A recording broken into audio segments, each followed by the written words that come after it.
Maadaamiin kiyyaa baalagee waan taateef anis ishuma faana baalagachuu eegale. Haga waggaa ishee bira jiraadhee waan kana fayyadamaa ture. Seenaa ajaa'ibaa. Osoo hin taane nama waa biraaf na barbaadu. Jalqabaa waan akkanaa isin hin mudatiin jechuu barbaada. Wanti na mudate kuni jechuu kiyya. Xumura irratti akka isin na arrabsitanii homaa shakkii takkallee hin qabu. Maadaamiin kiyyaa nama waan baalagee hojjettu, manni ishee mana shiishaa, mana bilginnaa, mana itti dhiirri wal gahu jechuudha walumaa galatti.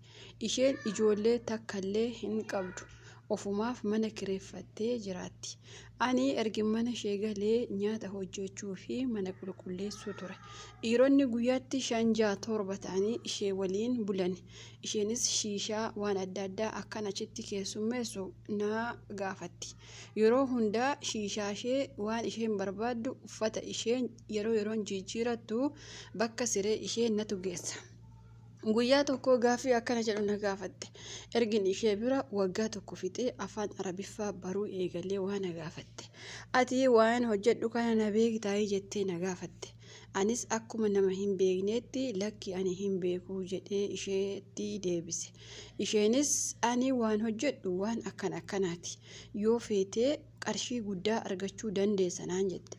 Anis lakki waan kanaa hin barbaadu jedhe. Guyyaatti nama 5 akka keessummeessu isheenis na gaafatte.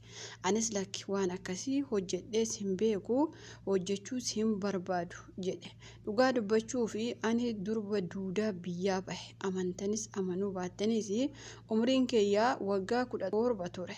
Barattuu kutaa 8ti. Haa ta'u malee osuma kanaan jiru guyyaa tokko qarshii guddaa fiddee natti agarsiifte.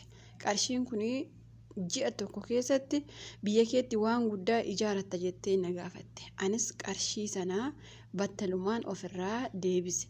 Yoo fedhaan diddee dirqama akka isaan si gudeedanii sitti erga naan jettee na doorsiste. Anis mana sanaa baduu fi murteeffadhe. Baduu osuma hin danda'u ijoollee gaafatadhe. Ijoolleenis siif erginaa sowwaaqa qarshii haga fedheyyuu haa ta'u mana sanaa badii nu bira kootu jedhan. Anis eshi jedhee ijoollee biratti baduu. Maadaamiin kiyyaa akkan ani baduuf jedhu yookaas mana sanaa deemu abadaan hinumaa hin beektu. Halkan takka osuma ani saalonii keessatti arguun waan hin taane hojjetti. Ija kiyya duratti jechuudha. Waan hundumaayyuu akka fiilmiitti natti agarsiisuu eegalan. Anis ijoollee mana sanaa si baasna naan jedhanii ofirraa bilookkii godhee manuma sana taa'e. Anis waan maadaamiin kiyya jettu yeroo jalqabaaf nama tokko bichaa keessummeesse. Achii booda guyyaatti nama 2-3 keessummeessuu eegale. Shiishaas akkuma maadaamii kiyyaa xuuxuu eegale. Shiishaa guyyaatti akkuma isheen fayyadamtu sanaan fayyadamuu eegale. Battalumaan ji'a tokko yookaas baatii tokko otoo hin fixiin shiishaa akkuma maadaamii kiyyaa gochuu eegale. Guyyaatti dhiirri 5 gadi nan qabu yoo isiniin jedhee sobanaan jechuu dandeessu. Maallaqa kiyyas akka gaariitti argachuu eegale. Biyya Beerot keessatti akkuma abbaan of qabee jiraate yookaas akkuma abbaansaa ta'e malee mana tokko hin beeku malee dirqamni hin jiru. Maadaamiin kiyya dhugaa dubbachuu fi akkuma qalbiiti kan isheen dirqama akkasaan si qabatan godhanaan jette. Yookaas otoo mana sana badiira ta'ee hin danda'a ture. Kanumarraan kan ka'ee qarshii guddaa argachuu eegale. Qarshii kiyyaa gara biyyaatti ergadhees waan guddaa itti dalagadhe. Anis kanaa booda hojii maadaamii akka nan fayyadne sirriitti beeke. Maadaamiin kiyyas ani nama hojii hojjetu nan fidadha. Akkana dandeessa taanaan bakkuma ani kireeffadhee kutata akkasiifis kireessanaan jette. Anis eeyyen waan kana nan barbaada jedhe. Haga baatii 2 yookaas baatii 3 nama 5 osuma keessummeessaa jiru guyyaa takka waan ani hin beekne na mudate. Innis akkana ture. Namichi sadaffaarratti natti dhufee akka ani qaama saalaa isaa akka sariitti hodhu yookaas arraabu qofaa na gaafate. Yoo kana gochuu baadhee maqaa kanaan laanne natti hime. Anis ishii jedhee maallaqni guddaa akka ta'es natti dubbate. Anis ishii jedhee maallaqa sana fudhee wanta ni jedhe hundaa eegale. Achumarraan waan kanas na barsiisanii karaa hundaa fayyadamuun jalqabe. Wanti kuni akka ana isin ageessan kanatti safuu jechuu dandeessani. Ani garuu ammallee keessa waan jiruu fi wanta safuu na jechisiisu tokkollee hin qabu. Ani sodaa tokko malee waan kanatti gale ofis murteessee itti gale. Ijoolleen na beekanii fi ijoolleen duraan hin baatanaan jedhanii suuraa kiyya maxxansanii intalli akkasii nan baha jettee achumaan maadaamiin ajjeefte jedhanii suuraa kiyya poostii gochuu turan. Anis hafuura kiyya okfadhee haga har'aa jiraachuu jira. Guyyaa tokko osuma waan kanaan jiraachaa jiru waan hin eegne nan mudate. Mana fincaanii deemee wanta akka gadameessi kiyya gadi bahuus natti fakkaate. Waan gadi bahu natti haa fakkaatu malee wanti gadi bahu tokkollee hin jiru. Gadi taa'ee ol ka'uun baay'ee natti ulfaate. Dhukkubbii dugdaa fi dhukkubbii qaama kiyya hundaa natti dhagahame. Fincaan kiyyas qabachuu dadhabe. Osuma kanaan jiru maadaamiin kiyya gara biyyaatti akka ani hin galle natti himte. Waan kunis faayidaa guddaa akka qabu natti himtee jirti. Qorichi waan kana deebisu gadameessi kee akka miidhamne kan godhu hin jira naan jette. Battalumaan mana kiimis nageessite. Qorichi isaan naaf laatan kuni ittumaayyuu gadameessi kiyya akka gadi bahuuf gargaare. Anis halkaniif guyyaa waan godhu dhabee nagubuu eegale. Achiin qofaa miti dugdi kiyya ka duraan akka barbaade hojjedhu dugdi kiyya madaa bichaa baasuu jalqabe. Osuma dugda kiyya madaa baasuu eegalu kallattii qaama kiyya hundaa madaan irratti argamuu jalqabe. Anis akka nama foolii qabu ofiis fuunfadhu foolii qaba. Namoonni duraan shanjaa ta'anii natti fayyadamaa turanis akka anxiraa'u natti himani. Achumaraanis na baqachuu eegalani. Maadaamiin kiyyas gadi baasee qoshaashatti si gatamoo gara biyya kee galta jettee na gaafatte. Anis lakki qabeenya guddaa biyyaa waan qabuuf gara qabeenya kiyyaa gala jedhe. Maal yoo na mudate isinitti tola. Gaafa gara biyyaa galuu obboleessa kiyya irratti maallaqa ani kana godhee ergaa ture. Obboleessi kiyya magaala Bishooftuu keessaa mana ajaa'ibaa ijaaree makiinaa bitee lafallee bitee waan hundumaa godhee mana istaayiliisaa eeggate akka mana faranjiitti jechuu kiyya. Waan kana hundumaa xumuree na eegeera. Gaafan galuu haga ji'a tokko mana isaa taa'e. Mana kiyya isiniin jechuu kiyya. Gaafa inni maqaa keetti bite naan jedhe. Gaafan biyya Arabaa jiru jechuu kiyya. Anis manni kiyya waan ta'eefi keessaa naaf bahi isaatiin jedhe. Mana malhaara kee qabda naan jedhe. Yooma achii dubbatu deemi biyya Arabaatti deebii hojjedhu naan jedhe. Anis dhukkuba adda addaa sababa hojiin natti baay'ateef waan na qabe isaatiin jedheefi innis battalaan garaa natti jabaatee mana kanaa baatamoo poolisii sitti waama naan jedhe. Ragaa kee guutummaa guutuutti fidadhu manni kunii kee yoo ta'e naan jedhe. Anis ragaa waa tokko hin qabu. Waraqaa itti ergaa tures waa takka hin qabu. Obboleessi kiyya darbatee battalumaan na baasee haadha manaa isaa mana kiyyatti fidate. Mana kiyya keessas jiraachuu eegale. Anis kutuma tokko naaf kennaa jennaan abadan as keessa waa takka hin argattu naan jedhe. Anis dhukkubni gadameessa kiyyaa natti cimaa ufnaan karaatti bahee akka kadhadhu murteesse. Obboleessi kiyyas kadhattee maqaa nan balleessin kutata akkasiif kenna naan jedhe.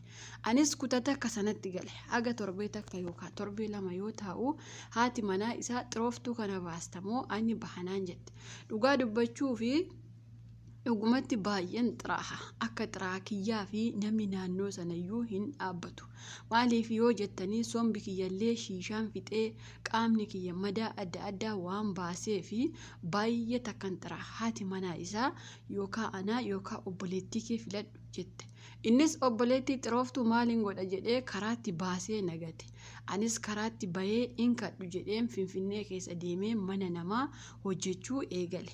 Achumarraa mana dubartii tokkoo galee isheenis barsiistuu waan taateef dhukkuba kiyya kana mana yaalaa akkan deemus na gargaarte.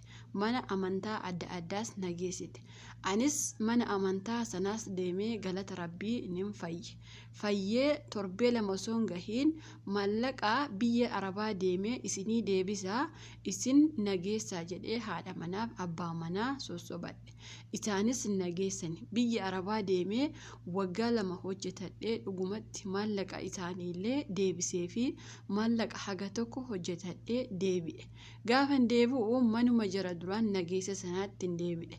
Halkan tokko ilmi isaanii akka na jaalatu natti dubbate. Anis ishii jedhee manuma isaanii keessatti waa biraa eegale. Haati gurbaa sanaa walirratti nu agarte. Haga xiqqoof morma kiyya narraa lafa buusuu yeroo geessu anis battalumaa utaalee mana sanaa bahe. har'a ani biyya keessa jiraachaa jira. Seenaa kiyya warri ageessanii hojiin kiyya hundaa badiin kiyya eessattii fi gaarummaan kiyya eessatti akka ta'e natti hima irraa barattuu seenaa kiyya kanarraa jetti obboleettiin keenya. Seenaan kun seenaa baay'ee garaa nama nyaatu dhugaa dubbachuu fi yeroo tokko wanti akkanas biyya Arabaa keessa jira nama jechisiisa. Dhugaa dubbachuu shiishaan kun dhugaattiin jira beeroot kana shiishaa adda addaan hin baay'atanii dhugumatti jechuun akka biyyoota Arabaarraayyuu adda isaan shiishaa baay'ee jaalatanii garuu immoo obboleettiin keenya kun dirqama miti osoo jalaa baay'ee ta'e nan danda'a jettee miidhaa gadameessa isheellee godhattee miidhaa qaama isheellee godhattee biyya Arabaallee deemtee deebiteellee ilmuma warra Itoophiyaa kana keessaa yoo haa ta'uyyuu malee isa waliin qabamtee takka ilmi namaa yoo waan baalagummaan eegalee baalagummaa irratti du'a. Maaliif waan takka eegalte taana waan sana dhiisuu hin dandeessu waanuma sana irratti qabamta yoo waan gaarii hojjette gaarii umarratti bilginnaa hojjette bilginnaa umarratti obboleettiin keenya kun maal akka sirreessuu qabdu gara jireenya ishee fuula duraatti yoo maal taate akka jijjiiramuu qabduu fi yoo maal taate akkamitti nama waliin akka jiraachuu dandeessu koomentii jalatti barreessaa fi obboleeyyan keenya yaada akkasii keessa yoo jiraattanii fi yaada akkanaatti Arabatti siquu waan akka keessa yoo jiraattanii tarii biyyoota namaa keessa waan akkasii yoo jiraate battalumaan gara biyya keessanii galaa yookaan alabaa hojjetadhaa malee qaama keessa waan akkasitti gurgurtanii faayidaa akka isinii hin qabu. La'innoo booddeen isaa ukkuba qaba. Maaliif amma obboleettiin kun guyyaa tokkotti nama 5 keessummeessu isheen 5 madaamiin 5 nama 10 guyyaa tokkotti mana tokkotti naqxee keessummeessu jechuun akka sareetti ati afaan kee kana bor itti nyaata haa ta'uyyuu malee baakteeriyaa adda addaa sitti horuu danda'a. Kanaafuu ijoollee waan akkasii ani guutummaa guutuutti dhugaa dubbachuu fi osuma dafqitaniituma jijjiiramtanii inni biyya keessa waggaa 8-9 waggaa 15-20 taa'u waan kana baay'ee hojjechuu zinaa wallaaleef miti garuu dafquma ofiitu caalasa jedhamuufidha. Kanaafuu ijoolleen akkasii keessa jirta waan akkanaarraa bareechaa of eeggadhaa isiniin jedha. Warri immoo obboleettiin keenya badii adda addaa qabdi jettan koomentii jalatti barreessuu fi hin dagatiina. Yuutuubii kiyya ni hordofti koomentiillee hin dubbifatti. Ani obboleettii keenya kana booddee biyya namaattis yoo deebite tasgabbii waan qabdu natti hin fakkaatu. Maaliif namni tokko waan baalagee takka yoo bare baalaguma sanatti deebi'a waan ta'eef an akka yaada kiyyaatti biyya Arabaatti osoo deebi'uufte biyyuma keessa osoo jiraatte gaariidha jedhee yaada. Maaliif yoo of qabu